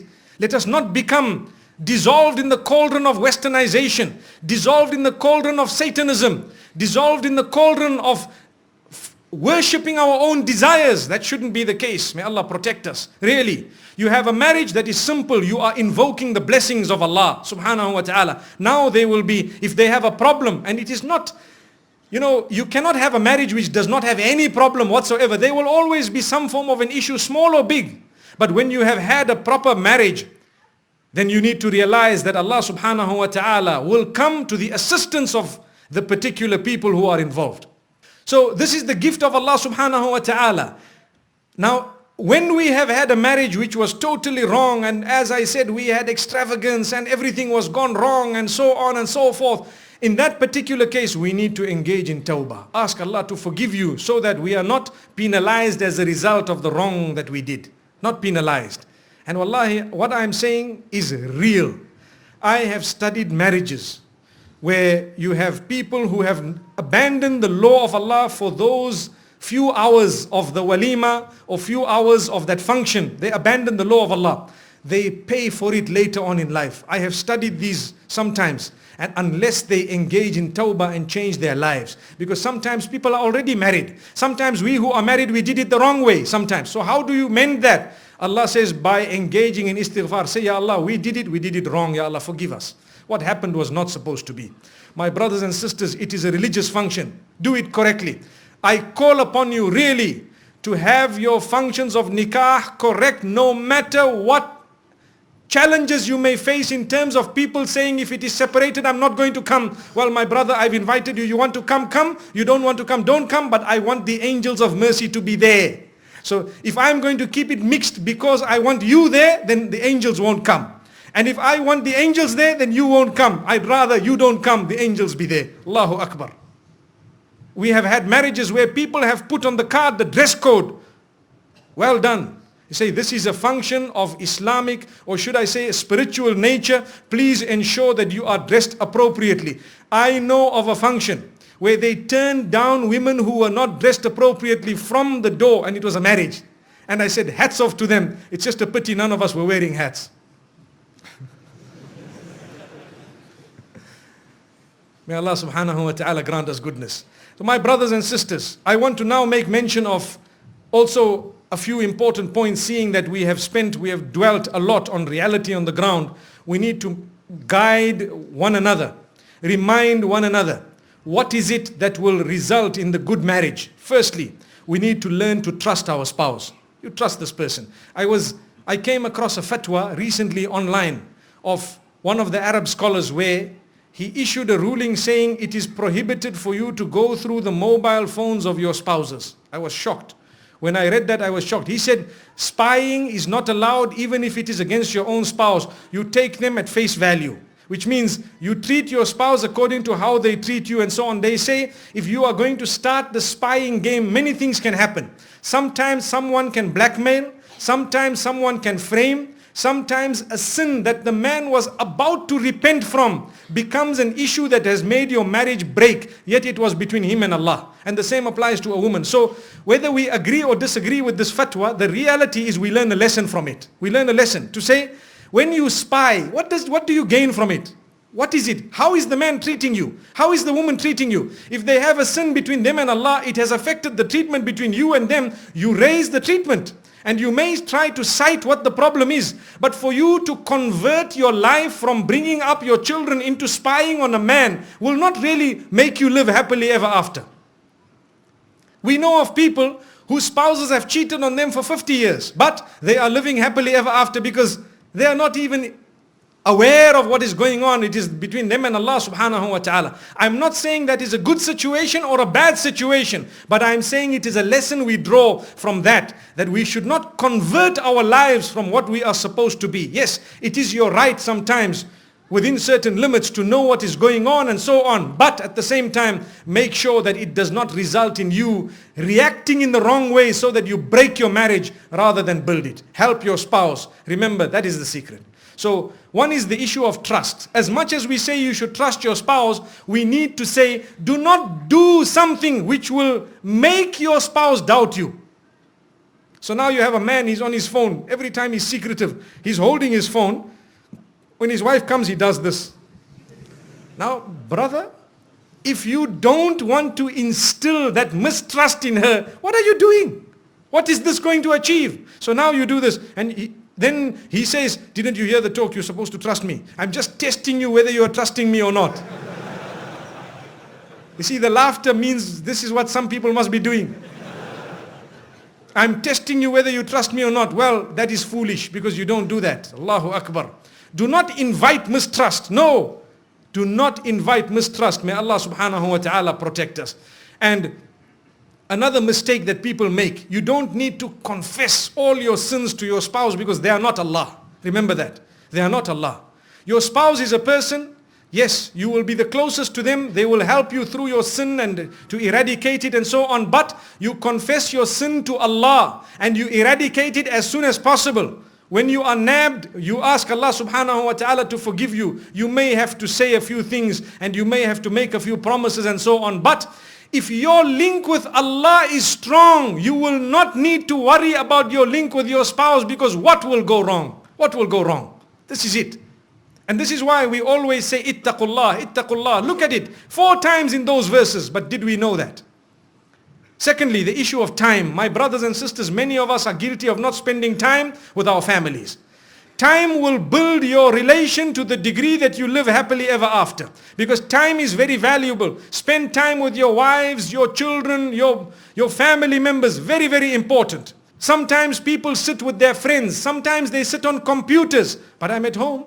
So what? You're sitting on the computer. It's as good as being somewhere in another country altogether. Because when you are on a computer, and this has happened to all of us, when you are seriously working, they can be talking to you. You don't know what they said. Nothing. You just, the typical one. Would you like some tea? Yes. Did you even hear what they said? You didn't. They say, so do you know today I went to the school? Yes. You know today it was your child's graduation? Yes. You know today he won a prize? Yes. But you haven't heard anything. You know you are very stupid? Yes. Allahu Akbar. Why? Because you didn't hear anything. You just said yes, yes, because you are busy in another continent. That is time. You are not giving time. Set aside a time, put away something, spend it with them. Look at them, talk to them. Wallahi, this is how you will help your children one day to live happily ever after, because they saw, my father did this, I will do it also for my spouse. My mother did this, I will do it for my spouse. Today we have a difficulty. Father is in his own world. Mother is in his own world. And the children are in their own world. When they get married, they are also in their own worlds, because that is how they grew up, watching their parents in their own worlds. But when the father spent time with the mother, they were very fond of each other. They exchanged these very romantic glances and whatever else may have been within respect in front of the children. Obviously respect is required, but they need to see that there is affection between the two of you. So when they grow up, they understand that love is not just about the outward looks of a female, but it is something far deep. After my mother gave birth to so many children, still my father considered her as the rose of his life. Allahu Akbar. Allahu Akbar. Look at this. So the child learns. But no, father is busy. He doesn't have time for mother. But when the secretary walks in, oh yes, how are you? Okay, yes, have a seat. Can I get you some coffee? But mother was asking you if she could get you coffee. Now you are asking her if you could get her some coffee.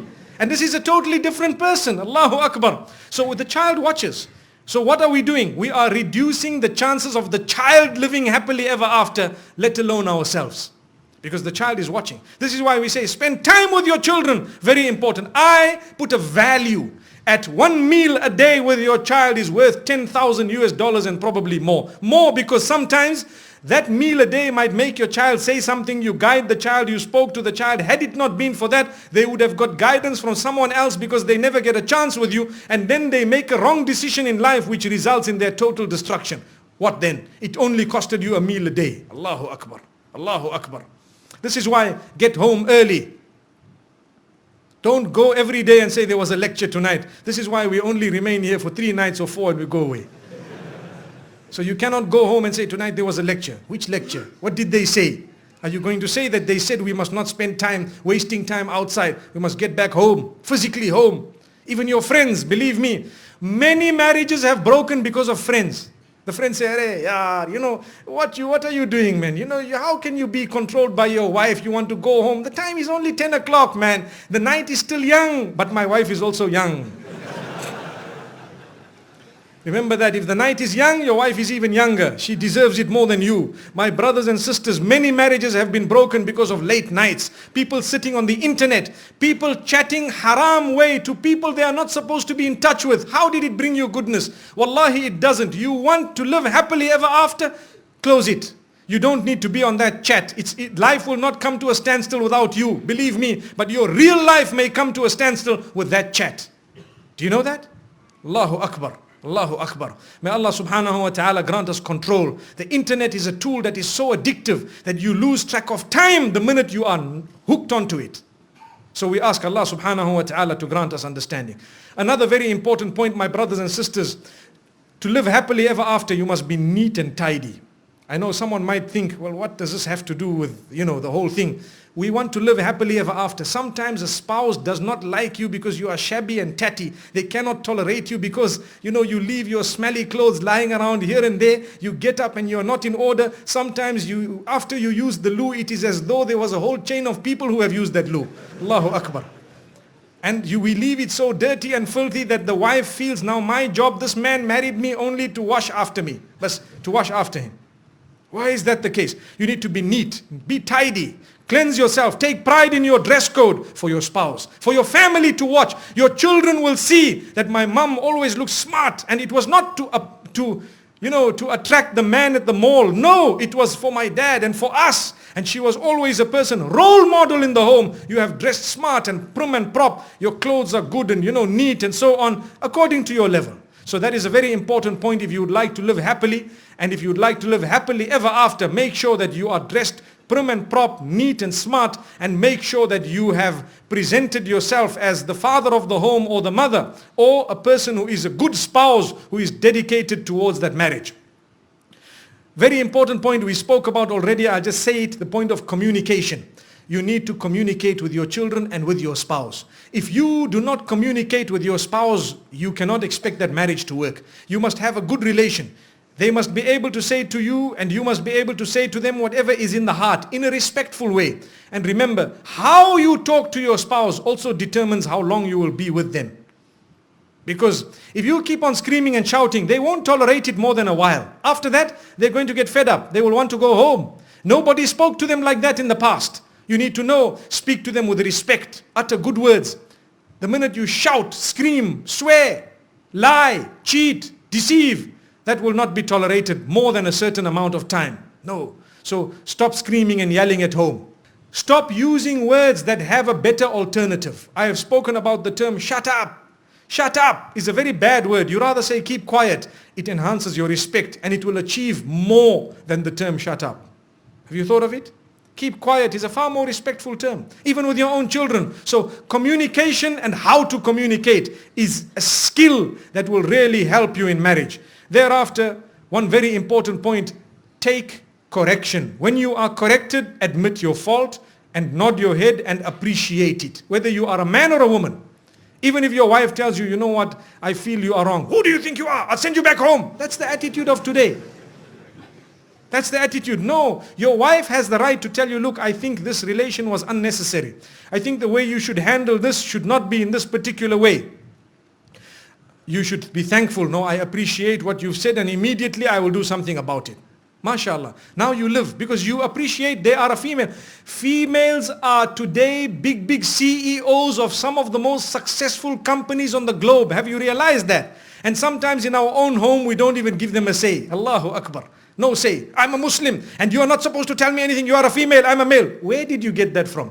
Which Islam are you following, brother? Where in Islam does it say your wife is not allowed to correct you? Show me. Any verse, any hadith, any saying of any of the scholars that wife is not allowed to correct husband? وَلَهُنَّ مِثْلُ الَّذِي عَلَيْهِنَّ بِالْمَعْرُوفِ. They, the women, have rights over them, or they have rights that need to be fulfilled similar to the rights that they would be fulfilling. Which means the rights are on both sides. You fulfill, they fulfill. Like we spoke about spying.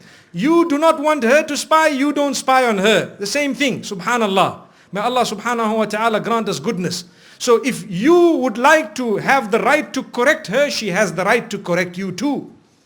We should not give Islam a bad image by making people feel that, you know what, our women are just slaves. Whatever I say goes. But when you are wrong, she has the right to stand up and say you are wrong. So much so that if you are very wrong, beyond a certain limit, she has the right to actually apply for a nullification of that marriage without even your involvement, and she can get it.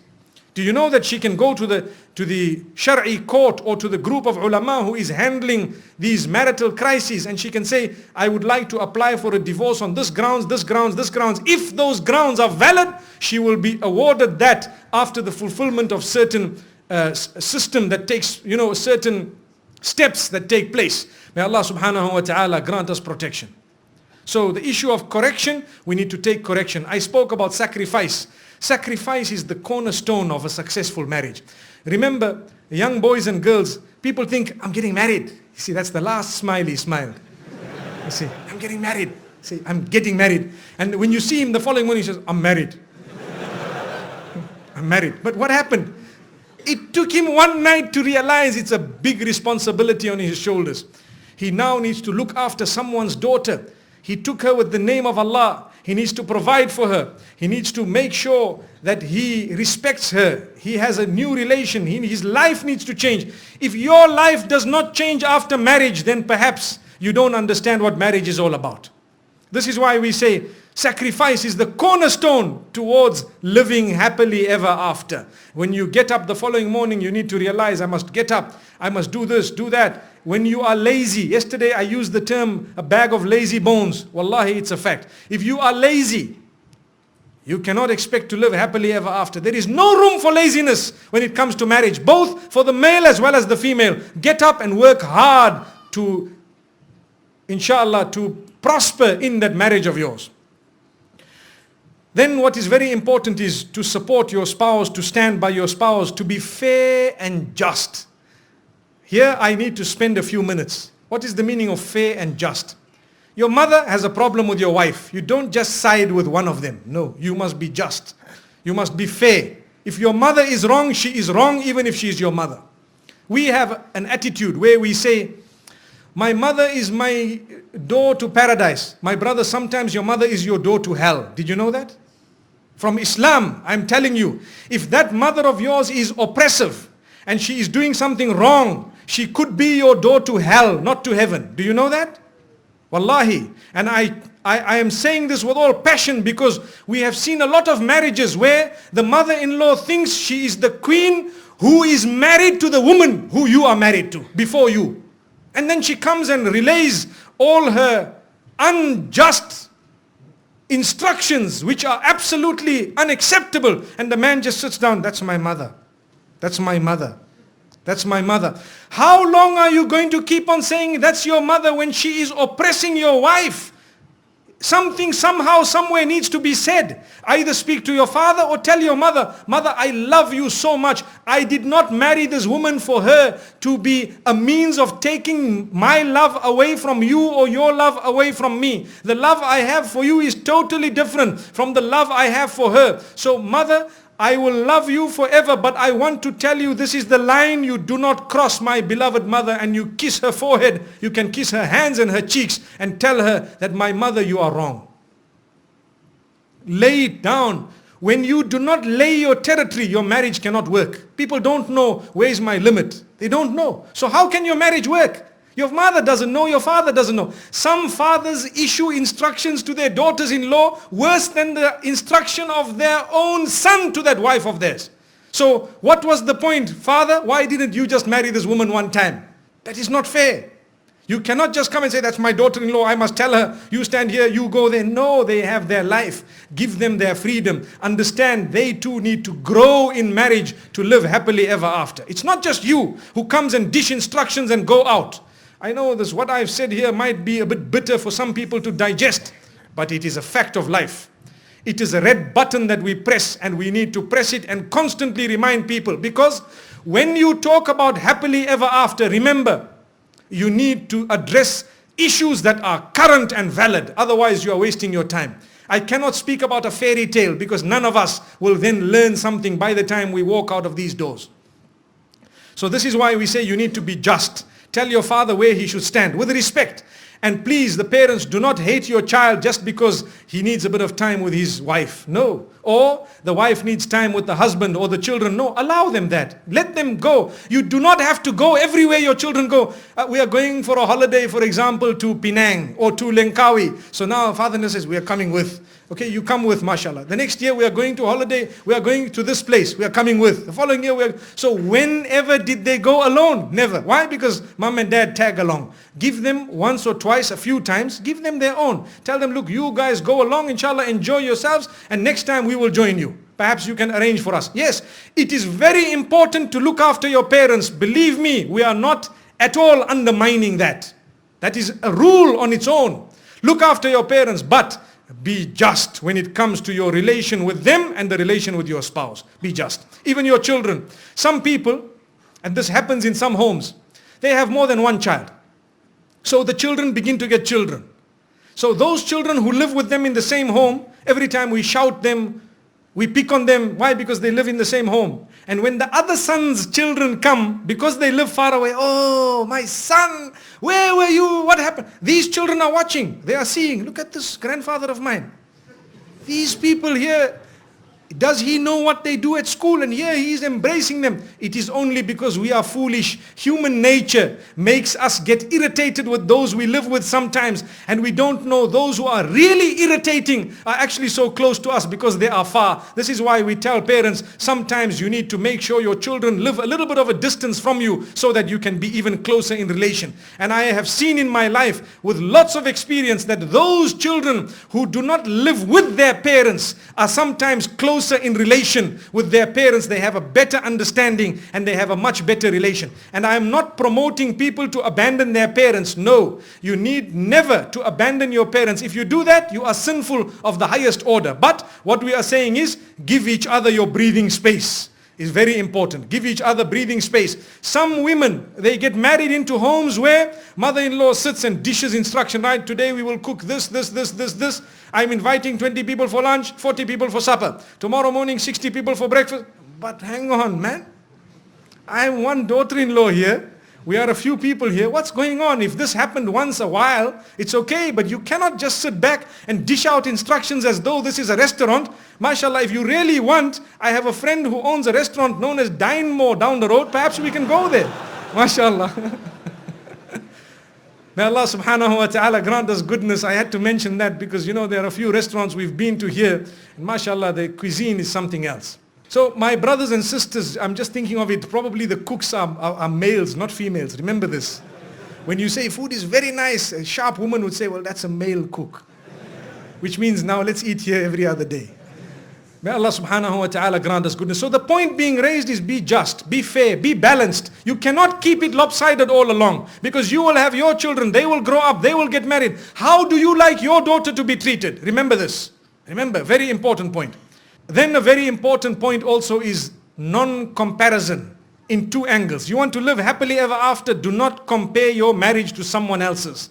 Perhaps they have bigger problems than yours which are hidden and you don't know. Don't compare your marriage. You look at your own condition. Are you happy Is your situation okay? You are living in a hut, mashallah, you have a bedding on the floor and you are so excited, mashallah, the water is there, everything. The minute you see another man who has a beautiful home, you entered and there is a big bedding there with a lovely mattress and 5-6 continental pillows, mashallah, and this happens and that, and then you come back home and you are upset. Why?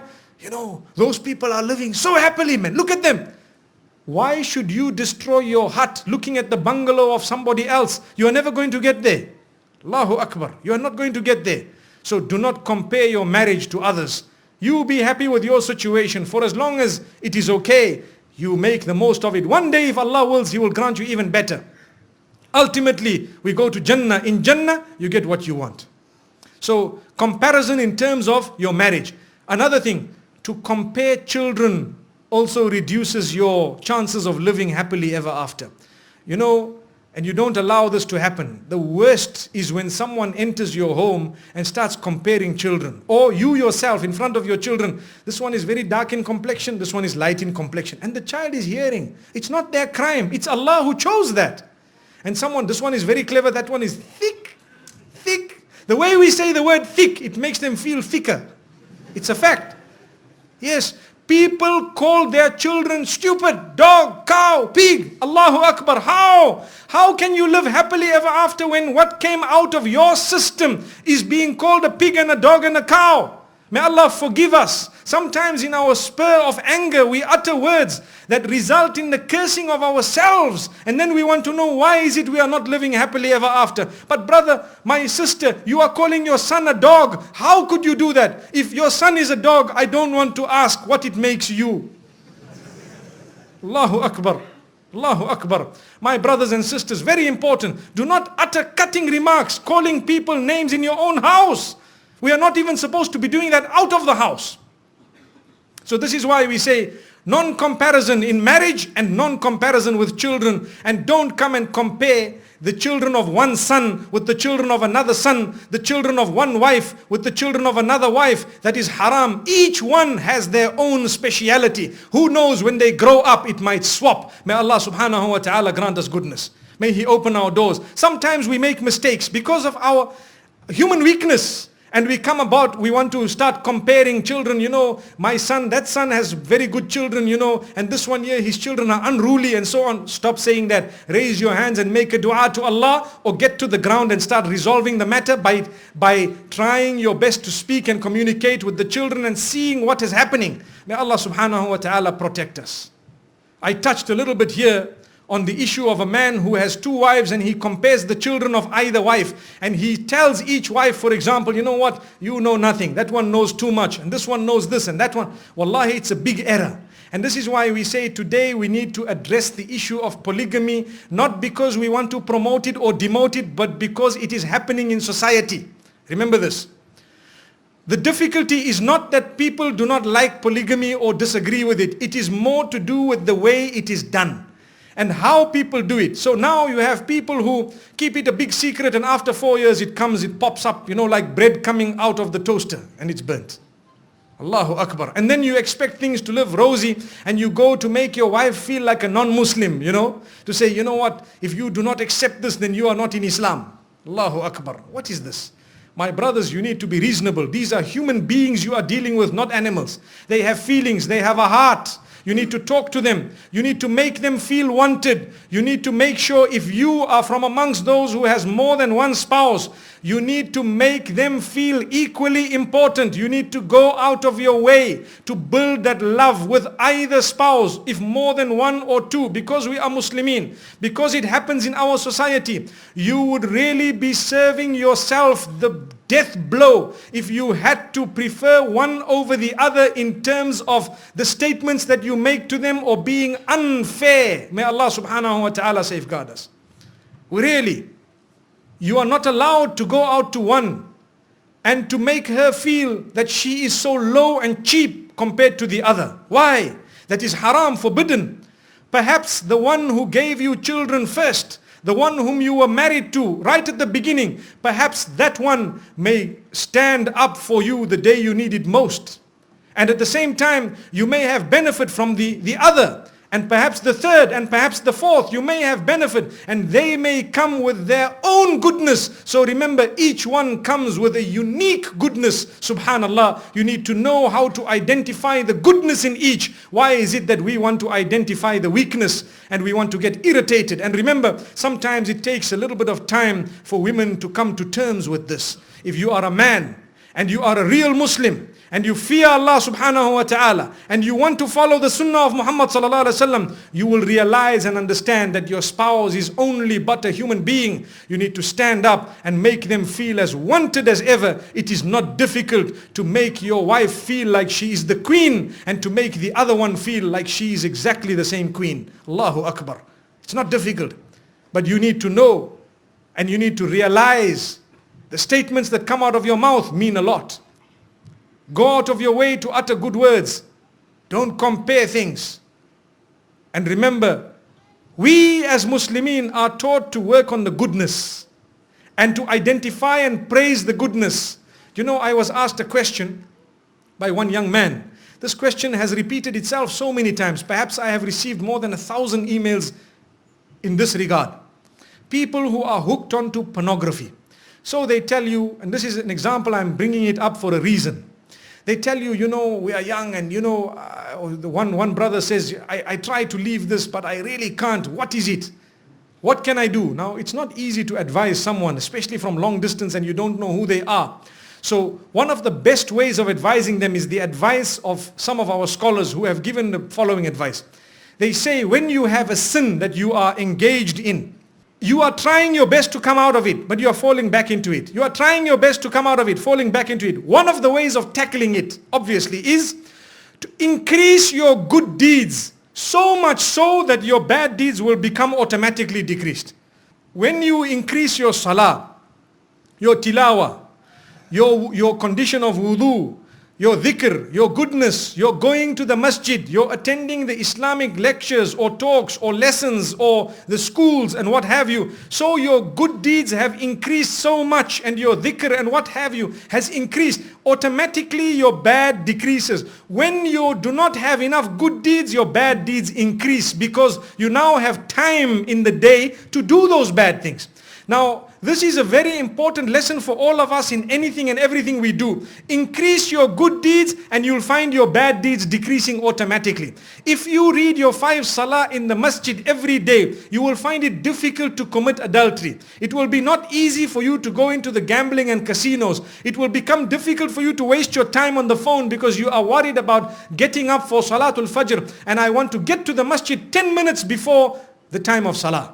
Allahu Akbar. Then, are you going to waste your time? No, it's cut off. Switch off the phone, put it away. They say, what if it is an emergency? They will call you on the landline. That's what they used to use many years ago. When I hear the landline ring at my home, I know it is an important call. Because those who have your landline number are those who need to have your number. May Allah grant us goodness. I hope landlines work. There are some countries, they're not even worried about landline anymore. You ask them landline, they just, they give you the typical Asian head shake, Just, you don't even know whether it means yes or no. And you don't even know what they're trying to say. Allahu Akbar. May Allah grant us goodness, and really may He grant us the love of one another for the pleasure of Allah subhanahu wa ta'ala. So here we are. We have spoken for more than an hour on how to live happily ever after, growing in marriage, and we have addressed the real challenges that are faced by society and community today. We have spoken, we have touched a little bit on those who have more than one wife and what they should do and what they shouldn't do. And as I said, the reasons we made mention of this is because it's a reality on the ground. And even those who might be contemplating, remember that spouse of yours has a heart. That spouse of yours is a human being. They may feel this way, that way. If you are not ready to rise to the challenges of trying to assist that spouse of yours to accept what you have done or what you are doing, then you don't deserve to have done that, and you do not fit into that league. May Allah subhanahu wa ta'ala grant us goodness. You'd rather live happily with one woman than to live really from pillar to post with another one or a third one or a fourth one. May Allah subhanahu wa ta'ala assist all those who have taken the step in that direction, and all those who perhaps would like to take a step in that direction, my sisters, that is something very challenging, but at the same time, if you rise to it, the goodness that comes out of it sometimes far outweighs the few challenges you might face in trying to accept it. May Allah subhanahu wa ta'ala grant us every form of goodness. Seeing that this is the last talk that I have for this particular series of 2012 here in Sri Lanka, I'd like to spend a few moments still mentioning one or two points that I have actually jotted down. We have something known as a false promise in marriage, where people promise their spouses the world and then they do not deliver. That is a very big crisis. You tell your wife, you know, we will live together for 1 year and after that we get our own place. 10 years have passed, we have more than the people we had in this home, in the home. Where is my privacy? What is going on? I have my children now. Your brother is married, he has his children, he is here. Sister is married, husband, they are here. The other brother is getting married, they are planning to live here. Where am I staying? Allahu Akbar. My brothers and sisters, these are challenges that we face. Perhaps maybe not in this country always, but I know in countries that I visit and even where I come from, people make false promises. We will get you this, we will do this, I will take you for Umrah, we will go on holiday every year. Don't make these big promises if you cannot fulfill them. May Allah subhanahu wa ta'ala grant us goodness. May He open our doors. And really, I am very humbled to see the large crowds of people that attend. I'd like to extend my gratitude to those who have arranged this. You know, we have a team here known as the A-Team. Jazakumullah khair for all of you. May Allah subhanahu wa ta'ala grant you all goodness, and all the brothers and sisters who have attended. This evening I have kept you much longer in this venue where, as you can see, brothers have been standing as long as I have been standing. I was about to say, you know, sorry for having kept you standing, but the reality is I'm also standing. So inshallah, for as long as my legs are still on the ground, I think inshallah, I hope and I pray we have benefited. As I said, there are points we have discussed this evening which are points that are real. They are on the ground. We face them. They are challenges. And this was a means of letting you know how, through experience and through the little bit that Allah has given us, we would be able to move forward inshallah in a way that would result in us living happily ever after. May Allah grant that to us until we meet again next year. If Allah wills, we say wa sallallahu wa sallam wa baraka ala nabina Muhammad.